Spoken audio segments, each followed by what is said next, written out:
আমার মেয়ের জামাই সময় এখানে ছিল, তার সামনে তারা আমাদের মারতে মারতে হুলুঙ্গ করছে, তার সামনে আমার এখানে তারা মারতে মারতে হুলুঙ্গ করে সিঁড়ি দিয়ে এসরে নামাইছে। একটা জানার মানুষ মারে না, জামা কাপড় খুলে তারপরে মারছে। আপনারা সিসিটিভি ফুটেজে দেখেছেন। আমি বলতে চাই আমাদের কোনো অপরাধ ছিল না। 2018 সালে একটা আমার আপন ভাস্তি, আমার চাচাতো ভাইয়ের মেয়ে, তাকে দর্শন করে। তার নাম ছিল সুবর্ণা আক্তার। তারে দর্শন করে হত্যা করে। তখন আমরা এলাকাবাসী এর প্রতিবাদ জানাই, আর এই জন্য ওই মামলা পরিচালনার সাথে আমি ছিলাম। আমরা এলাকাবাসী সবাই মিলে সহযোগিতা করছে। এই জন্য তারা দীর্ঘদিন আমার উপর অনেক প্রেসার করছে, অনেক অত্যাচার করছে। আমার 3 ভাগিনারে মিথ্যা মামলা দিয়ে তারা ফাঁসাইছে। এবং এই মামলার এই 3 জনের যে ছিল, মকবুল, রাব্বি, মনির, এই 3 জনকে তারা ওই সেম মামলায় মিথ্যা মামলা দিয়ে তারা ফাঁসাইছে।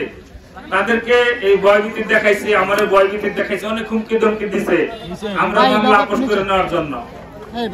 আমরা মামলা আপোষ করি নাই বিদায় এই 27 তারিখে এই নেককার জন্য ঘটনা তারা আমার সাথে ঘটাইছে।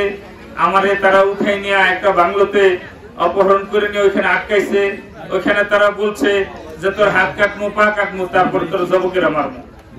হয়তো তুই মামলা উঠাই নিবি আর 70 লাখ টাকা চাঁদা দিবি, তাইলে তোর জীবন বাঁচবো, নাইলে তোরে এইভাবে মাইরে লামু, আর নাই তোরে আওয়ামী লীগ ফ্যাসিস্টের দোষর বলে থানায় ধরাই দেবো।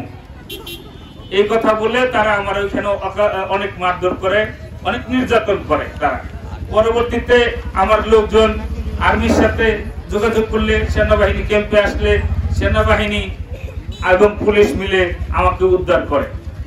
আমি ধন্যবাদ জানাই এলাকার সেনা ক্যাম্পের অফিসারদের, ধন্যবাদ জানাই রূপগঞ্জ থানা সহ এলাকাবাসী যারা আমাকে সাপোর্ট করছে।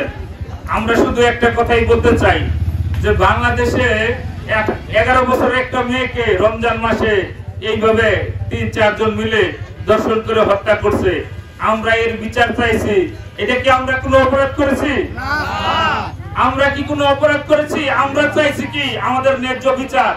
এই জন্য তারা আমাকে মারতে মারতে, আমার মেয়ের জামাই সময় এখানে ছিল, তার সামনে তারা আমাদের মারতে মারতে হুলুঙ্গ করছে, তার সামনে আমার এখানে তারা মারতে মারতে হুলুঙ্গ করে সিঁড়ি দিয়ে এসরে নামাইছে। একটা জানার মানুষ মারে না, তারা যেভাবে আমাকে মারছে, আজকে তারা আবার আমাকে হুমকি দিচ্ছে। তার লোকজন যারা আছে, বাঁকা, ফরিদ, তারপরে রমজান, আরো যারা আছে, তারা আমার প্রতিনিয়ত হুমকি দিতেছে যে তারা আমার মেরে নেব, তারা আমাকে 7 দিনের ভিতরে খতম করে দিব যদি মামলা আমি না উঠাইনি।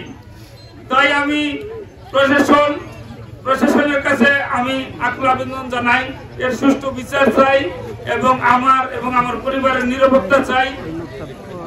এবং আমি প্রিন্ট মিডিয়া, ইলেকট্রনিক মিডিয়া, সাংবাদিক ভাইরা, আপনাদের মাধ্যমে, আপনারা যারা আমাদেরকে পাশে ছিলেন, আপনাদের মাধ্যমে এই কথাটাই বলতে চাই।